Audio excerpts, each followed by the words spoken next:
Hi, everybody. Hi, everybody. All right. The Kings are walking away already. Look at this. This is going to be a great tape. Boy. All right. Today we are making pasta. We're making flishkies. We're going to make flishkies out of the pasta, and then we're going to put some in the freezer for later for another dish. Flishkies. What are flishkies? Flishkies, and I know that's not how it's pronounced, but Sure it is a Czechoslovakian meal that my family grew up on, and all my friends and now my husband, we love it.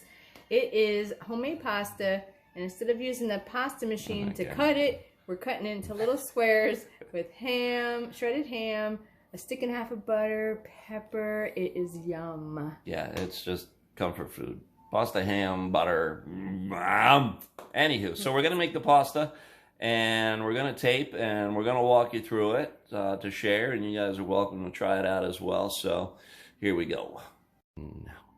Okay, so here we got the makings of our dough. So easy homemade pasta. We got 3.5 cups of sifted flour, semolina, with some salt added to taste, right? Lisa, when you sift it, you add the salt in.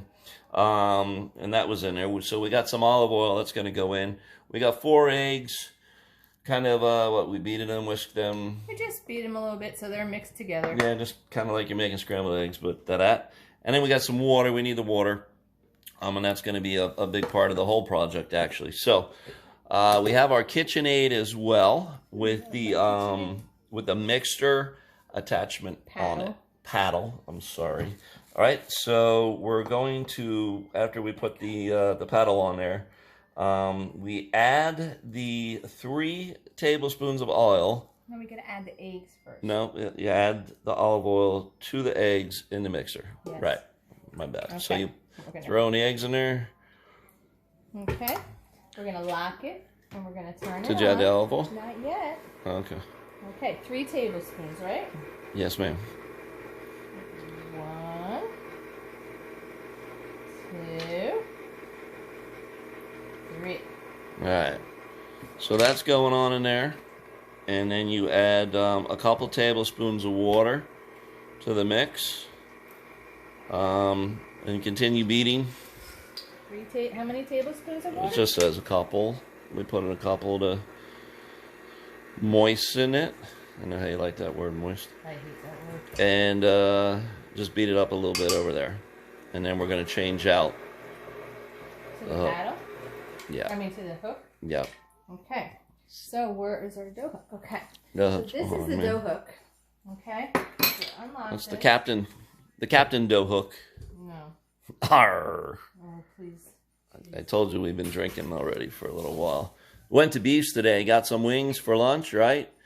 Garlic palm, whatever. Had some beers out in the parking lot where they were cooking, and that's how the day started. So, and that brings us to here. And my arr. All right. So you got that. You got to put the shield on, right? No. You don't have to put the shield on, But we're gonna. but that's probably a good idea because I don't want to clean that crap up. I'm gonna get a spoon. Hold on a second. Get your spoon. And what does it say to do after I turn it back on? You got the mixer set to 2. So we're gonna put it on 2. Yes, ma'am.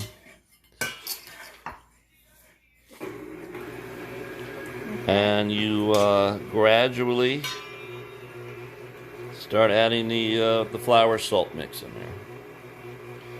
And it's going to knead the dough. And it says about a couple of minutes, but you play it by eye. I know a lot of people And have if the manual ones. I would pause you there, but if it's looking kind of dry as it's doughing up, you need to add some of the water. And I know a lot of people have the manual pasta makers, which is fine, but I'm going to come in on this use thing. the KitchenAid.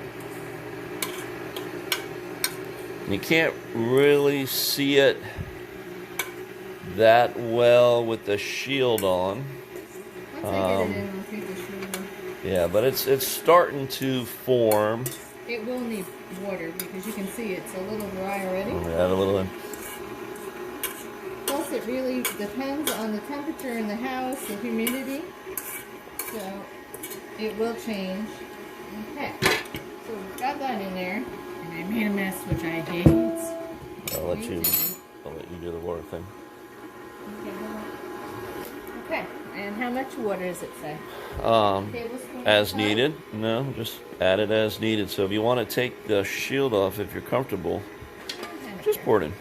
No, I like to use a tablespoon at a time so I can kind of gauge it. Just spritz it around. And it's supposed to form a ball. Right. And every now and then you might want to stop the mixer and push it down, which is what I like to do. Yeah, definitely, because you see it's channeling a big, big hole in the middle, and not really getting the ends. So. Okay, I'm just gonna push this down real quick. And get in there and see. Yeah. See, it's still very crumbly, so it will come together. It just takes some time. Time and water. Not too much water though, because you don't want it mushy. And are we keeping this on 2? Yeah, it stays on 2. And dough hook with 2. Alright, and what we're going to do is we're not going to let you hang on here and watch this process or whatever, but again, the idea is dough hook doing its thing, add some water to moisten it up, and it is going to form a ball, which we're going to take out and knead later on, and we'll pick back up with that. All right. Okay. All right, so real quick, take your hands away. There's our ball. That's what it comes out, looks like. Let me zoom in on that kind of moisture, whatever. All right, so you're going to throw down a mat. We have a nice mat, and we've done it on just the counter before as well. Throw down a little flour, and then what you do is you're going to take the ball out on the flour, and you're going to knead the dough ball for a little while. You do it by hand for a few minutes. Some water. As needed. You know, if it's still looking a little dry. And that's, from our experience, comes from experience and trying to sort out the whole water thing. We've actually done it where we made it too wet. We've done it where it was too dry. And it just comes from, doing. So, get that out of the way because you're right in the shot. Anyway, so you're going to need this for a few minutes. Use the heel of your hand, if you will. It definitely makes it a lot easier, and somebody has told us that it's the appropriate way to do it. However it comes out, I don't know. I never was one. You'll see that the dough is starting to smooth out too. Yes. I kind of am just pushing it and then kind of folding and pushing again. And if it feels too sticky, just put a little bit more flour. And if it starts feeling too dry, just add a tiny bit more water. Yeah. And how long are we kneading this for? Does it say? For a couple of minutes, and you get it worked. I'm thinking we're good. I'm going to form You're this thinking into because a ball. you're tired. See, this is the great part about right now filming this, because I'm filming and Miss Lisa is kneading, whereas normally the other way around, and after a couple of 3 minutes of this, you don't realize what a freaking workout this is. It's not that Yeah, hard. that's Okay, why so you're we like already make it done. into a nice ball. All right, so you're going to make it into a nice ball. You get it? I'll zoom in on that a little bit. That's looking pretty golden. Look at that. That's gorgeous. Come over here. So we're going to come on over, and you're going to go ahead and wrap it up in some saran wrap, simply. Roll that all up, and you're going to stick it in the fridge, which we can follow Lisa over to the fridge just in case you need to walk through that. And it sits a half an hour in the fridge. So you set your timer for 30. And then when we pull it out of the fridge, we're going to go from there, and we'll show you how with the attachments and whatnot. You want to go through the attachment now? Well, quick. It comes in, KitchenAid has a 3-setting one. One is the roller that helps you thin out the dough. And then there's 2 different cutting ones. There's a fettuccine noodle size, and then there is a spaghetti size. I usually use the fettuccine one. For the dish we're making tonight, we're just going to use the first one, and we're going to cut the squares by hand, and then the rest of the dough we'll use the fettuccine noodle. And I like to store the pasta in little pizza boxes, so when we go to the pizza store, pizza, whatever you call it, I like to save those boxes. Pizzerias, they're called, you freaking fake Italian, you. I like to save the boxes, put some wax paper in. You can put a little bit of semolina flour or cornmeal on the bottom, and you put your pasta in there so it lays flat, and you pop it in the freezer. It holds it really nicely. Or you can use a Ziploc, but that's it. And you can get this anywhere. You get it at Kohl's, you get it at Amazon. Great investment. I love it. Sam's, Costco. Yeah. They got them, the KitchenAids. Well, I don't know if Sam's Club has the attachments. I don't know about the attachments, yeah. But They it's definitely really got the awesome. KitchenAids. For which, if you don't have the KitchenAid, I bought this for Lisa for Christmas. I don't know how many years ago, and Over 20. that's been a staple in the kitchen, and it looks brand spanking new. And Because I take that care of my stuff. she does take care of her stuff. She doesn't take care of me. What? I know that's a lie. You take great care of that's me. a lie. But anyway, that is a staple for a lot of things in the kitchen, the KitchenAid. So she uses it a buttload, and I know because it's heavy as heck, and I'm the one that always usually has to carry it out of the It is very cabinet heavy. to put it up on the counter. But But they anyway, have these nice decorative bowls that go with them. They're porcelain, and I would like one. And anyway, I know I've talked about this mat before. Highly recommend it. Look at this. I just picked it up with all the flour and gook in it. It's not on the counter. And you literally wash it off in the sink and let it dry. Great investment. It's got all the measurements on it for pizza, for if you need different increments. For, yeah. Just awesome. And where'd you get that? I got it online, but it's on my Lisa K's Plate site. I put a link for it too. And I think one of my friends ordered it, but I love it. All right, so the ball's in the freezer. It's wrapped in saran wrap, and we will pick it back up once we pull that out. All right, guys. So one thing I want to add, as you can hear, we got the Italian jams going on. It's an Italian cooking menu, wasn't it? Yeah, I think so. So we like to put this on. It's on Pandora. We like to put this on while we are doing these things and cooking and making dough, making pasta, etc., etc. So just taking a break while the ball is in the fridge, and cut back to this and bring that to your attention. You got to get the Italian jams going on. Yes, even though dear Lisa is kind of a fake Italian, and I'm not Italian at all. I'm Irish, so I'm definitely adding. Because we are, as I mentioned before, into quite a few beers, and we're doing a couple little shots, French kisses. So we got that going on. We got the Italian jams going on, making pasta. So we're having a good time. Looking forward to bringing the rest to you. Bye.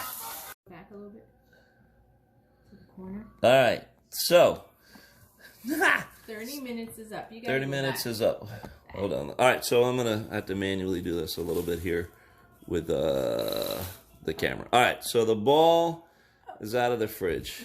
Here's the ball. She did it. There's the ball. So we're going to unwrap it, and pretty much what we have here is, and then you guys are all going to get dizzy and sick. Look at this shit. I don't know what you're doing, buddy. I'm trying to get what's going on down here, and you feel the need to have your face in the picture. But all right, let me back up. There we go. Now we got everything.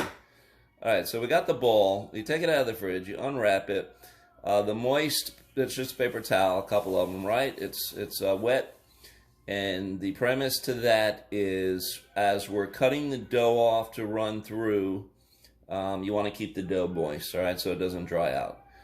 We've got a cutting board. Dang it. We got the cutting board. Let me scooch over here with some flour on it. And what Lisa's going to do there is she's going to cut, right? 2-inch pieces or so. Right. And the flour is to keep everything, let me set this back up. The flour is to keep everything copacetic and less sticky and easier to handle and yada yada. So again, right, taking the ball, we're going to take it over here. We're going to start cutting pieces off, and it's going to go over into the KitchenAid with the attachment put on.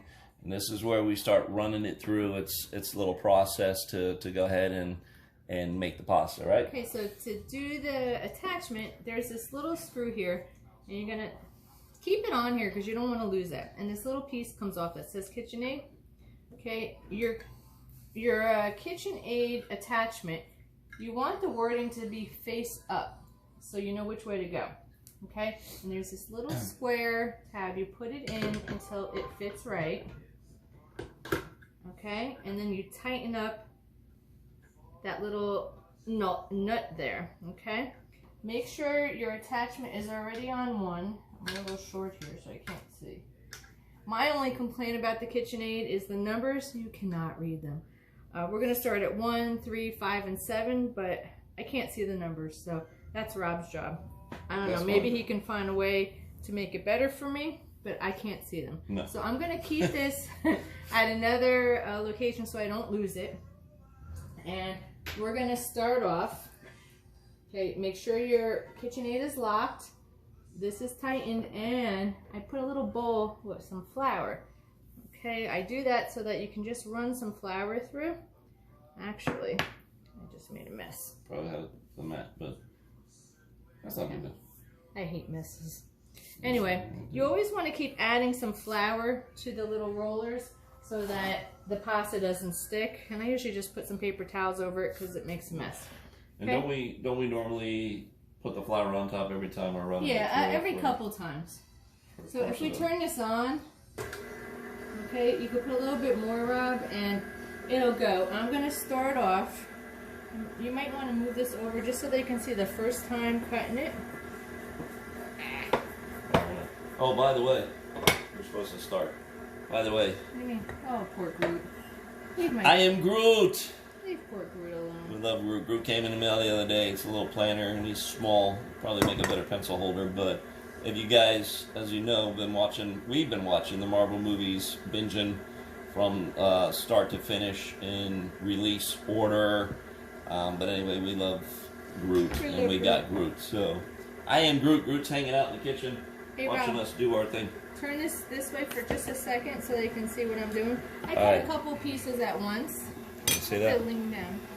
But you take one, about an inch apart, an inch in height, length. Is that good? Hold on, you guys getting dizzy. I'm sorry.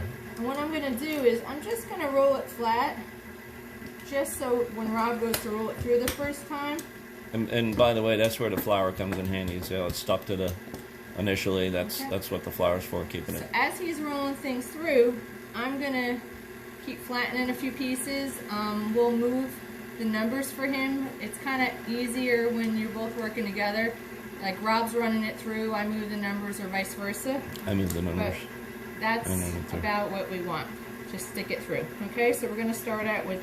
I usually just do like 2 to 3 pieces. Not to interrupt you, but well, that one's much bigger, which can pose a bit of a problem if they get too big, because once you start running it through and stretching it out, and thinning it out, etc., it can get really long, and it can get difficult to handle once we start going through the KitchenAid. So you can always cut it in half. But the first one is a good size, which I think the first one's probably about 4 inches. Yeah, we got a ton. The edge of the ball. As you get more into the center, they're going to get bigger and bigger. All right, so we're going to start. So here you go, Ron. Get over here and let her deal. Am I doing the numbers? I always do the numbers because, as you just said, you can't see the numbers. So here is our first piece. We're going to just lay it in there. You never want to pull the pasta. Yep. So use your arm, use your wrist. All right, so that's the first pass through on number 1. Goes through. And what you're going to do is you're going to fold it up. All right? Don't know why. Grandma told us to do this. Yeah, I'm not sure. But that's how we do it. So you fold it up, and you run it through a second time on the number 1 setting. Okay. And you probably kind of notice how I am with my hands and the handling of this stuff. Again, you don't, like Lisa said, don't want to pull it. And this will start stretching out, like I mentioned. So if you get the bigger, longer pieces, it starts to... You'll see it when we get further into the middle of the dough. And I hate to tell you this, but you had it on number 2. I can't see the numbers. All right, so subsequent to that, you change the knob. It's going to be number 3. Again, hopefully you got a KitchenAid because this thing is wonderful. And you kind of bring it through. And you go to number 5. Well, 1, 3, 5, 7. 1 twice. 3, 5, 7. So we're on 5 next. We're good there. I'm going to run it through on number 5. Again, notice I've been doing this for a little while now, so the handwork is pretty cool. Or I got it down or whatever. And you don't need a lot of flour. Every now and then just put some through so nothing sticks. Alright. And then I'll switch it to number 7. And we'll stick it in again. And again, I'm using a form because I've been doing this a long time. See how thin it's getting? It's really thinning out. And we've washed our hands before we did this. Yeah, we did. Well, Lisa did. Ha ha ha. And that's it. And I'm not sure how well you can see that. Hold it up. Just... put it down though on the thing. So Hold we on. set up the table. So look at that. Hold on. Right, see that? And I don't know if you can really The thinness. convey how thin it is. It's nice and light, But and it's it really cooks up nice. nice. And you'll notice the bright yellow to it now with the moisture. So I'm gonna go ahead and put it over on the table, and that's where we just kind of lay them out to dry out, and we'll touch base on that again later. And it will, the hue of that yellow will change. And we as it dries. I got this great terry cloth, tablecloth, and we'll lay the pasta down. It's kind of under the fan, who is not really moving very fast. And what you want to do is let it dry, and you'll flip them halfway through to let it dry a little bit more, and then we'll change the attachment and do whatever else you're going to do with your pasta. So here's Rob's next piece. Being that these are bigger, you're going to see those lengths getting crazy long. I put it to 1, I think. No, you didn't. You No, put I it to didn't. 8. That's why you don't touch it. Oh, I can't see the numbers. She can't see the numbers when she's sober, so she's definitely not seeing them today. I'm natural. All right, number 1. So we'll run through this a couple more times for you. Number 1, this is a big one, so this is going to kind of be a hassle for me. Oh, you'll be fine. When it gets Again, too big, fold it over. All right, and then we're going to run it through number 1 again. And you can kind of see why I mentioned before, you want to get the KitchenAid, you want to get the attachment, because it makes this so much easier can you imagine sitting there turning this than a stupid handle? hand. Grandma to used a to have hand the thing. handle one, and she'd ask us little kids to sit there and turn it. We'd do it for like 2 seconds and be like, okay, we're done. All right, so going through on number 3. After folding it, switch it to 3, okay? Switch it to 5. We run it through again. Okay. Don't touch my I thing. didn't hear a click. Don't touch my thing. That's my thing. Stupid. Don't have a freaking pot rack hanging over your head while you're doing this stuff either. You're just too tall. Run it through number 5. And now you can kind of see what I'm talking about, right? So I still got to run it through one more time. And I'm already elbow length with this And we're dang not thing. even halfway through the dough. That's I'm when it already gets elbow really length big. with this thing. Like I said, so the bigger you make them pieces to start off with, this is what ends up happening, and becomes a little more difficult to handle and get this done, which Lisa never seems to understand, and Ah, she just gets tired of the cutting complaining. it. And It's not a big deal. yeah, it's not a big deal. Are we on 7? I mean, technically, if things start getting crazy, yeah, we're on 7 now. We can always cut this If we wanted to. if we wanted to, if it became too much of a hassle. All right, so look at this bad boy. This is how this really stretches, expands, flattens. And you can always, the pieces that we're cutting, you can always cut them smaller once you start getting towards the center of the dough ball there. All right, let's do one more for Can you them move that? through this, and then we can. Then we'll zero out until we get back. I didn't move this number. Here you go. Should we put? Hmm? That's good. All right, I put so one. last time, and then we'll cut out for a little bit and come back to it. Run it through number 1. You fold it, and we'll run it through number 1 again. Oh, it didn't go. And I just He messed it up. made a bit of a mess, but that's all right. Just so you know, like, It's very forgiving. once you do a homemade pasta, you won't ever go back to that cardboard crap that you buy in the store. It's just so much. It is. It's very thick. Tell and us how it's you really heavy. feel. It's so light. When you make raviolis or anything else, the lightness of the pasta 5. is unbelievable. Going through 5. Yeah, there's a huge difference in the homemade fresh pasta. Well, there's the expense as well, believe it or not. But man, this stuff just tastes so much better than the boxed Sure does. whatnot stuff. I mean, they got a lot of cool stuff in some of the organic stores and sections that fresh pasta that they make, and it's in the bag, and it's actually pretty decent. Yeah, we found a few brands. But it's expensive. Like when we can't make, you're not paying attention. When we Drops. can't make pasta, this brand I really love. It says imported from Italy. It's durum wheat semolina. These kind of brand names, they're really nice too. When I can't make pasta, and it has all different sorts of pasta. It's got different shapes, so it's a really nice store-bought one when you can't make it. And the pasta that's in the refrigerator section, they're actually fresh pasta, and they're very good as well. And you can freeze them. You know you're off camera over there. I am, but I'm trying to get your...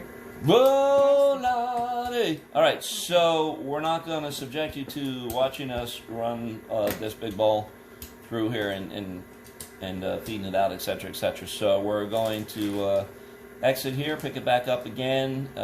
We'll show you where we're at on the table, what it looks like drying out, etc., etc. Then what are we doing? We're gonna use half the pasta sheets to manually cut little squares for our dinner tonight, and the rest we're gonna run through the fettuccine attachment. Okay. And you run it through after it's dry?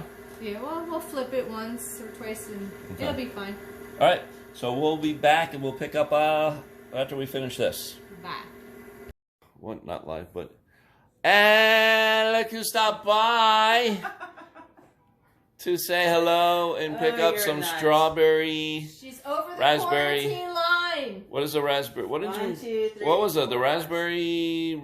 Raspberry cream cheese sweet rolls, baby. Raspberry cream cheese sweet rolls. Okay, sure. So anyway, Sorry. stop by. We're maintaining social distancing, Oh, look. even though I got a hug. Yummy stewed tomatoes. We got some yummy stewed tomatoes and some yeast for later because Lisa's baking like a fiend. And we had a shot, and now we're kicking her out because we're gonna get back to our pasta thingamajob. Oh so my God. say hi.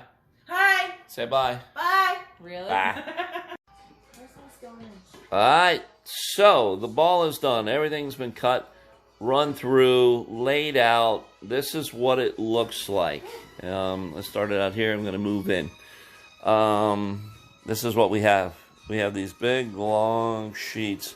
I wish there was Insta smell kind of whatever, because it's pretty amazing, actually. It really is crazy. So lay them out as we're running them through. And then what you want to do is just kind of come out as they're drying, and you're just going to flip them. It's as simple as that. We're just flipping them. Simple as that. Oh, maybe it's sticking to the little bit, but not a big deal. You can do it with one hand because I am that good. We're just flipping them. We're just flipping them a little bit. Back up here. And obviously to just have them, you're having them dry out. They're going to get a little bit harder. You're just flipping them. You flipped enough. Here, show over here, and then All flip the rest when you're done. And that's all you're going to do. You're just going to flip them over, right? One side to dry out, flip them over to the other side to get them to dry out, and then we're going to cut them. It's that simple. What do you want? So to clean your roller, turn it on, because you got all the flour in there, and you take this brush.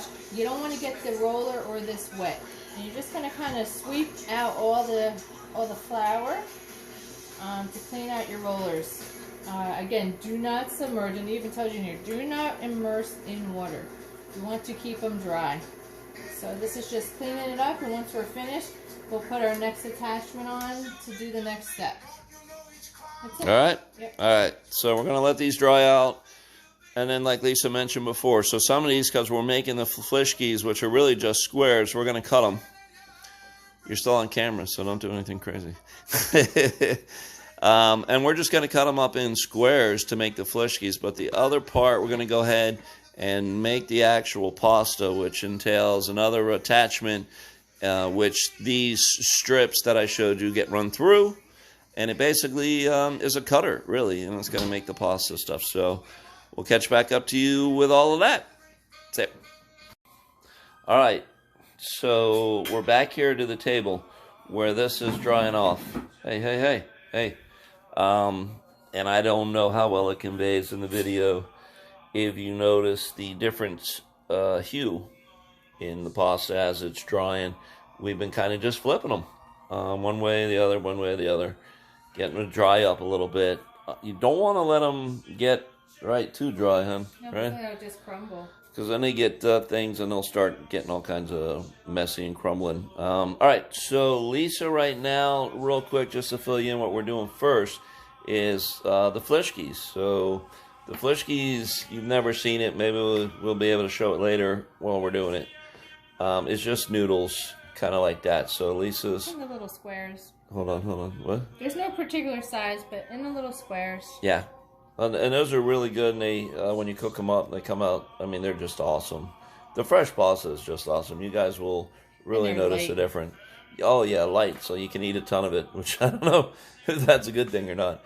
But anyway, so just pop it in. Lisa's cutting these squares up for our Flischkis.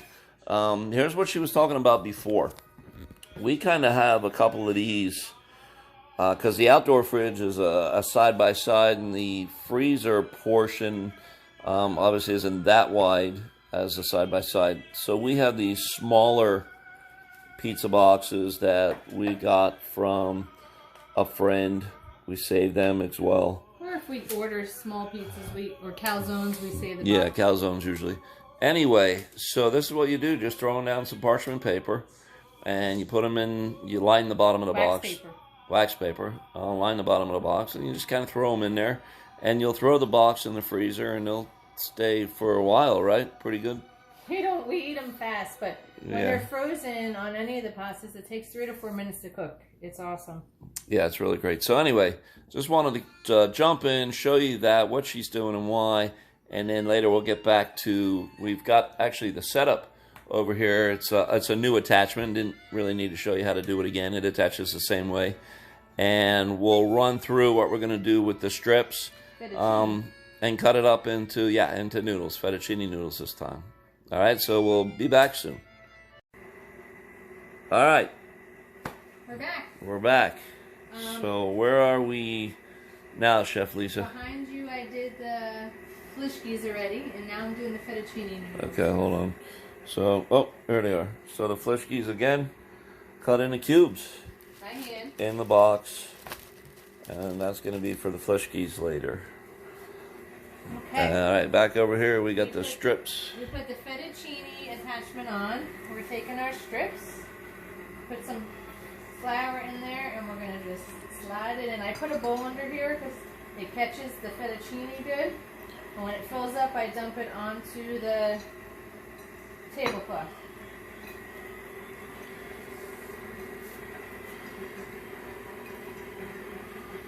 And that's it. And then you put this on the tablecloth and you let it dry out a little bit more. You keep flipping it a little bit, and then we're going to put it into our prepared pizza box that's lined with wax paper over here and freeze it. Look at that. I wish I could smell this.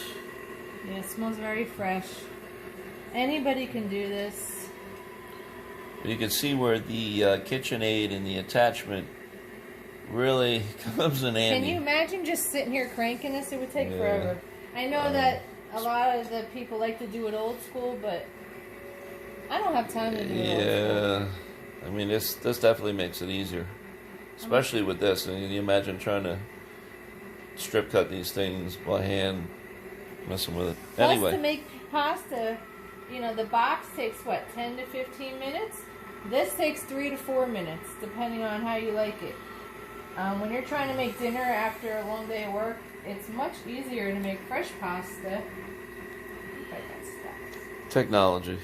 Yep. Well, you butchered that one. Yeah, I wasn't watching. I was watching you. Anyway, so distracted. That's the deal. Strips, attachment. Hold on. Look at that. I mean, that's insane. That's going to be awesome sauce. So we're going to just bring over some more strips, do the same thing, fettuccine them up, if that's actually a word. Fettuccine them. And then we'll get back with you guys at the finished product. And then that'll pretty much be it. Pasta made. All right, we'll see you soon. Okay, so we're back, and this is basically it. All right, the fettuccine is cut up. It's back to the drying table. Spread it out a little bit. There's the Flishki cubes. That's going to be dinner tonight. So we're gonna cook that tonight, as I mentioned, and then these are gonna go in the other pizza boxes that we have with the wax paper or whatever in the freezer, like Lisa was mentioning. And that'll be dinner for another night. Nice fresh pasta. So, Chef Lisa, you're on. Hi. Anything you're wrapping up? Nope. Too many drinks. But the pasta still came out good. So I'm gonna do a small, quick video tonight when we make Flishkis because that is a delicious meal. I know it's easy, but it's so good. That's gonna be a short video. Yeah. Fry up a pack of butter, throw the ham in it, and throw it on top of the pasta that she cooked. And that's it. All right, folks. Hope you all enjoy. You get an opportunity to, when you can, try it out. Make your own pasta. It's the best.